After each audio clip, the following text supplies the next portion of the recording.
Nous avons des dizaines de milliards d'euros de capital humain qui partent en fumée chaque année du fait de la délinquance et de la criminalité sexuelle. C'est un phénomène important. Les personnes qui ont été victimes, soit pendant leur enfance, soit ensuite au cours de leur vie, en gardent des traces fortes. C'est des traumatismes qui parfois d'ailleurs se réveillent avec un certain nombre d'années plus tard. Et ces traumatismes, d'abord les handicaps dans leur vie personnelle, bien sûr, et c'est ça le plus important. Il y a un dommage pour les personnes en question, mais aussi les handicaps dans leur vie de travail. Donc un certain nombre d'entre elles vont même être incapables de travailler, d'autres vont travailler mais avec des périodes d'absentéisme ou avec des périodes de passage à vide parce que c'est la mémoire traumatique de ce qu'elles ont subi qui revient et qui les incapacite pour leur activité professionnelle.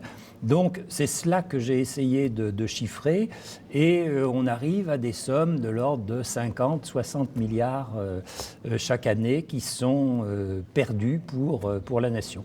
Alors encore une fois, ça n'est pas la chose la plus grave. La chose la plus grave, c'est le traumatisme qu'ont subi ces personnes et qui les fait souffrir et qui est pour elles une grande difficulté relationnelle, etc. Mais ça compte quand même dans l'économie quand on atteint des chiffres pareils.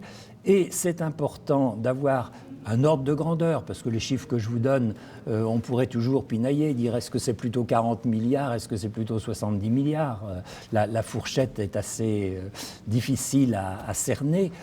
Mais par contre, ce que l'on sait, c'est que si on réussissait, d'une part, à diminuer le nombre de ces violences sexuelles, d'autre part, à mieux les soigner, et en particulier lorsqu'il s'agit de jeunes enfants, si on parvenait à prendre les choses en main plus tôt, à les retirer à la famille où ce sont en quelque sorte des enfants martyrs, pour les mettre tout de suite dans une famille d'accueil qui puisse leur redonner une véritable sécurité affective et à tous les points de vue, eh bien les choses iraient beaucoup mieux.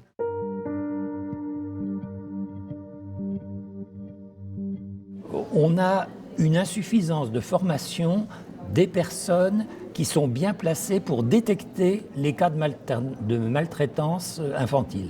C'est une première chose. Une deuxième chose, c'est que la justice est effroyablement lente. Or, quand vous avez, là encore, c'est surtout pour le cas des enfants que c'est sensible, si vous avez un enfant, vous apercevez à 1 an, il a fait déjà l'objet d'attouchements, même peut-être de pénétration, ça existe même à cet âge-là, c'est effrayant. On s'en aperçoit. Le temps que le cas soit jugé, pour qu'il soit enlevé à ses parents, il va se passer 1 an et demi, pendant lequel le gamin continuera à être martyrisé. C'est beaucoup trop long. Donc il faut absolument que le fonctionnement de notre justice soit une réponse en temps réel à un problème qui est absolument insoutenable. On ne peut pas laisser quelqu'un souffrir de cette manière-là, comme ça, pendant 1 an, tout simplement parce que nos tribunaux sont engorgés. C'est pas humain, ça. Et en plus, si on résolvait ce problème d'encombrement des tribunaux et avec des juges qui soient bien formés du point de vue, parce que c'est quand même assez spécifique comme problème, c'est pas la même chose qu'un cambriolage, et donc des juges bien formés et intervenant en temps réel pratiquement, nous apporteraient un ballon d'oxygène formidable. Ça coûterait pas très cher. Il faudrait peut-être augmenter un peu le nombre de juges et des juges spécialisés dans ce type de problème.